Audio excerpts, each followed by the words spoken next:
എല്ലാ പ്രിയപ്പെട്ടവരെയും വളരെയധികം സ്നേഹത്തോടും നന്ദിയോടും കൂടെ ഈ ബലിവേദിയിൽ നമുക്ക് അനുസ്മരിക്കാം.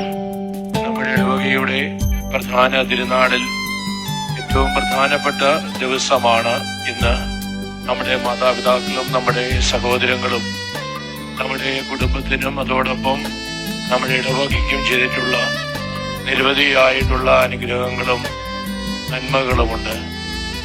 നമ്മളിന്ന് ഇവിടെ ആയിരിക്കുന്നത് അവരുടെ അധ്വാനത്തിന്റെയും അവരുടെ പ്രാർത്ഥനയുടെയും ഫലമാണ്. നമുക്ക് നന്ദിയോടുകൂടെ അവരെ അനുസ്മരിക്കാം. സംസ്കാര ശുശ്രൂഷയിൽ ശവമഞ്ചത്തിൽ ശയിക്കുന്ന വ്യക്തി നമ്മോട് പറയുന്ന ഒരു വാചകമുണ്ട്: എന്റെ സഹോദരരെ, ഞാനിപ്പോൾ നിങ്ങളോട് യാത്ര പറയുന്നു.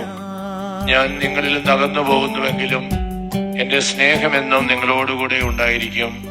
സ്വർഗരാജ്യത്തിൽ നാം ഒരുമിക്കുന്നത് വരെ നിങ്ങൾ എനിക്ക് വേണ്ടി പ്രാർത്ഥിക്കണമേ.